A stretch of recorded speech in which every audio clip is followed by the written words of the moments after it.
Bom dia, mais uma manhã com Deus, priorizando a palavra de Deus. E nesta manhã do dia 14 de abril, nós vamos meditar de 2 Reis, do capítulo 23 ao capítulo 25. E que a paz do Senhor encha o teu coração nesta manhã. Vamos continuar falando do reinado deste rei que começou a reinar com 8 anos de idade. De quem estamos falando? Josias. E ontem, no nosso episódio de ontem, nós vimos a profetisa Hulda, um dos textos do reinado de Josias que eu amo ver como esta mulher, ela estava à frente do seu tempo, Uma profetisa que morava numa cidade baixa de Jerusalém, ou seja, nos arredores, no subúrbio, apesar do seu marido ser um funcionário público, Ela era uma mulher simples, mas uma mulher cheia de Deus. Então, quero aqui ressaltar a minha admiração por essa profetisa, que não teme o rei, ou qualquer homem que se achegava a ela, mas estava pronta para proferir aquilo que Deus tinha para aquele tempo, A profecia atualizada no tempo e no espaço, foi isso que Hulda trouxe ao rei Josias. Então, mediante a isso que Hulda profetizou, que Hulda interpretou na lei, Então, ou seja, era uma mulher que se debruçava diante, da lei, diante da palavra do Senhor. Era uma mulher que tinha o prazer de estar com a vida ali pautada na palavra de Deus. E aí, quando ela traz a interpretação e traz ao rei, todos os acontecimentos, o que iria acontecer,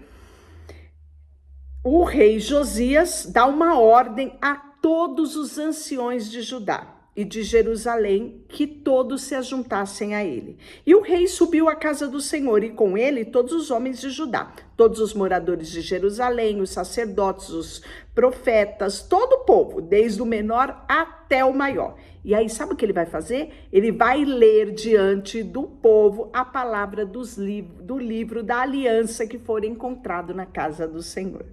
O rei se pôs em pé junto à coluna e fez aliança diante do Senhor para seguirem e guardarem os seus mandamentos, os seus estatutos, e de todo o seu coração, de toda a sua alma, cumprindo as palavras da aliança acerca do que estava escrito naquele livro, e todo o povo anuiu a esta aliança. Sabe o que o povo diz? Amém, assim seja, rei, nós assim faremos. Então o rei ordenou ao sumo sacerdote Hilquias e os sacerdotes da segunda ordem, das guardas das portas, que tirassem do templo do Senhor todos os utensílios que tinham sido feitos para Baal e para postes ídolos e para todo o exército do céu, e os queimou fora de Jerusalém, no campo de Cedron, e levou as cinzas dele para Betel. Também destruiu os sacerdotes que os reis de Judá estabeleceram para incendiarem sobre os altos da cidade de Judá e ao redor de Jerusalém, como também aqueles que incensavam, levantavam incenso a Baal, ao Deus do sol, ao Deus da lua, aos mais planetas, a todo exército do céu, ou seja, tinha sacerdote para todas essas entidades. Também tirou da casa do Senhor o poste ídolo, que levou para fora de Jerusalém até o vale de Cedron, no qual o queimou e reduziu a pó e lançou sobre a sepultura dos povos, que tinham morrido naquela idolatria. Derribou também casas de prostituição cultual, que estavam na casa do Senhor, onde as mulheres teciam tendas para os postes ídolos, E todos os sacerdotes trouxe das cidades de Judá e profanou os altos que os sacerdotes incendiavam desde Gleba até Berseba. E derribou os altares das portas que estavam na entrada da porta de Jerusalém, o governador da cidade, a mão esquerda daquele que entrava por ela. Mas os sacerdotes dos altos não sacrificavam sobre o altar do Senhor em Jerusalém, porém comia os pães asmo no meio dos seus irmãos. Também profanou a Tófete, que está no vale dos filhos de Imom, para que ninguém queimasse o seu filho ou a sua filha como sacrifício a Moloque. Também tirou os cavalos que os reis de Judá tinham dedicado ao Deus Sol, à entrada da casa do Senhor, perto da câmara de Natameleque, o camareiro, o qual ficava no átrio, e os carros do Sol queimou. Também derribou os altares que estavam sobre a sala de Acás. Então você percebe aqui nessa descrição do capítulo 23 que havia altares em todo Israel, e nem a casa do Senhor foi poupada ali em Jerusalém. Nas suas portas tinha profanação, né? Tinha ídolos, tinha altares, então estava realmente uma contaminação geral, né? Havia deuses estabelecidos em todo o território de Judá. É isso que nos dá a entender quando a gente lê aqui o capítulo 23, né? E até a prostituição cultual, que era uma prática ligada a vários cultos pagãos cananeus, e que o povo, isso estava lá descrito em 1 Reis 14, 24, né? E isso foi se estendendo pelo território de Judá. E aí nós vamos ver que também os altares que estavam em Betel, o alto que fez Jeroboão, filho de Nebate, que tinha feito pecar a Israel, esse altar junto com o alto, o rei derribou junto aos altos e destruiu, reduziu tudo a pó, e vai queimar também os seus postes ídolos. Olhando Josias ao seu redor, viu sepulturas que estavam ali no monte, mandou tirar delas os ossos e os queimou sobre o altar, assim os profanou, segundo a palavra do Senhor que apregoara o homem de Deus que havia anunciado estas coisas, né, a respeito do que ia acontecer nesse tempo. Tá lá em 1 Reis 13, 2. Então, perguntou: que monumento é este que vejo? E respondeu-lhe os homens da cidade: é a sepultura do homem de Deus que veio de Judá e apregoou estas coisas que fizesse contra o altar de Betel. Josias disse: deixai-o estar, ninguém mexa nos seus ossos. Assim deixaram estar os ossos do profeta que viera a Samaria. Também tirou Josias todos os santuários dos altos das cidades, que os outros reis, né, faziam vistas grossas. Josias enfrenta isso, né? E tudo isso os reis de Israel tinham feito para provocar a ira do Senhor, tá? Isso aqui detalhado no versículo 19. E aí nós vamos ver que matou todos os sacerdotes dos altos que havia ali, sobre os altares, queimou os ossos humanos sobre ele e depois voltou para Jerusalém. Então foi uma empreitada, né, de uma reforma em todo o território de Judá. E aí, depois de fazer essa limpeza geral, ele deu ordem a todo o povo dizendo: celebrai a Páscoa do Senhor vosso Deus, como está escrito no livro da aliança. Porque nunca se celebrou tal Páscoa como esta desde os dias dos juízes que julgaram Israel, nem durante os dias dos reis de Israel, nem todos os dias dos reis de Judá. Corria o ano 18º do rei Josias, quando a Páscoa foi celebrada ao Senhor em Jerusalém. Até mesmo as festas que Deus tinha instituído, o povo não mais o fazia. E aí aboliu também Josias os médiuns, os feiticeiros, os ídolos do lar, todo e qualquer ídolos, abominações que estavam na terra de Judá e em Jerusalém, para cumprir a palavra de Deus que estava escrita no livro que o sacerdote Uquias achara na casa do Senhor.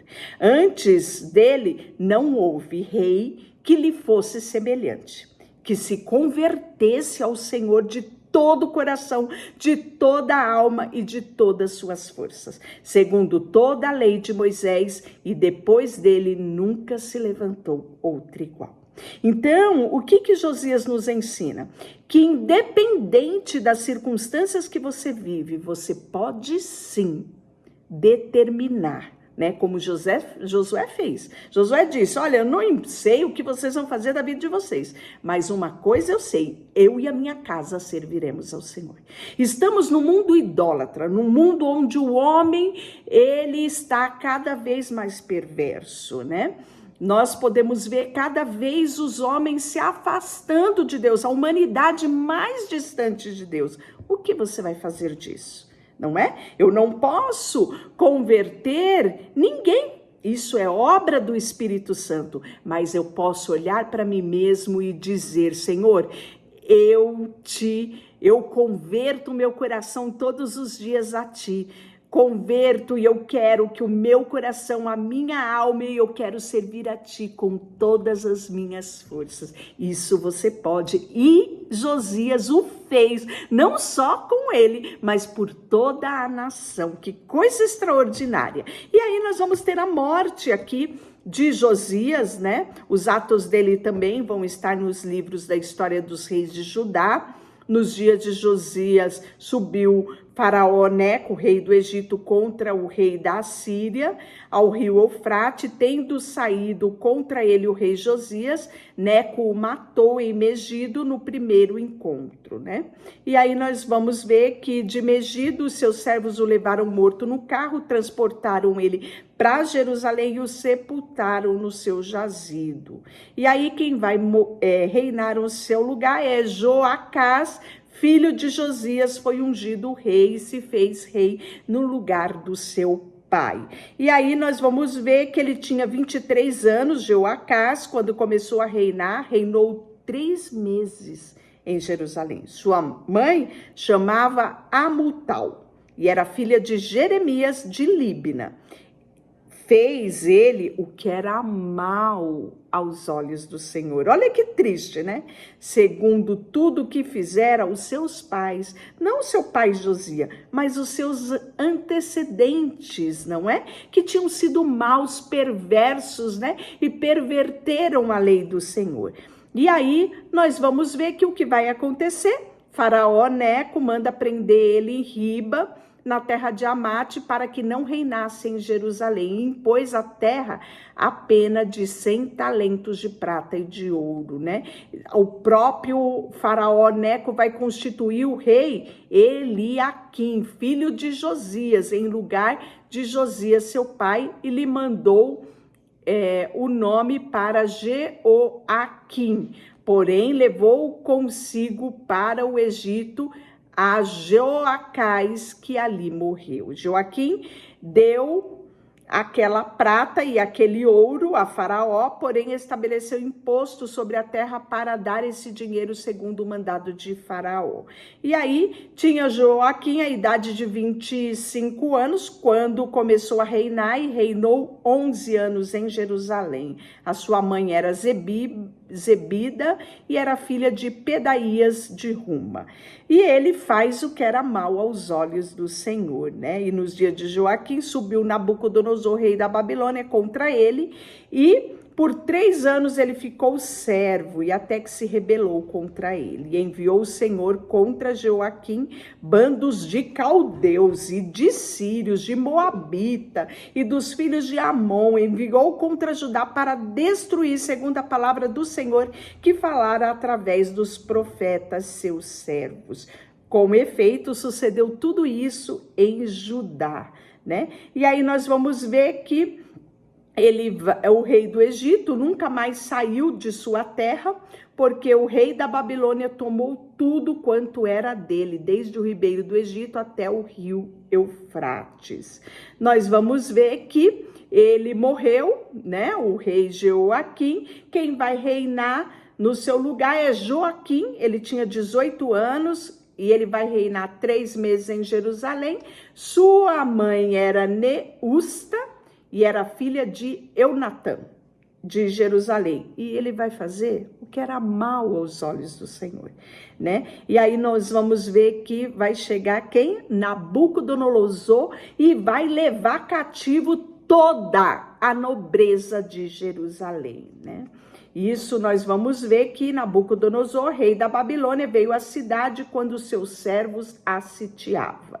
E aí o rei Joaquim vai subir, né?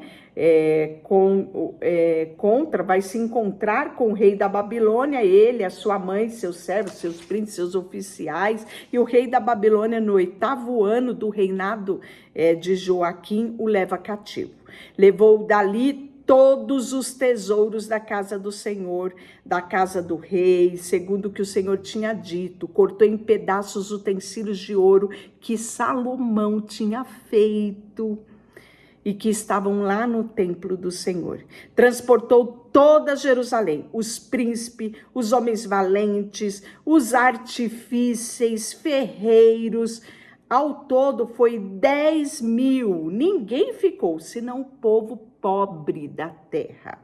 E aí todos vão ser levados cativos para onde? Para Babilônia. Isso aqui você deve estar falando, relatado aqui, mas não vai ser relatado lá na frente? Sim, nós vamos ver o cativeiro babilônico relatado nos profetas maiores e nos profetas menores. Por exemplo, esses episódios aqui nós vamos ver relatado em Jeremias. Jeremias vai traçar muito bem toda essa movimentação que nós estamos vendo aqui.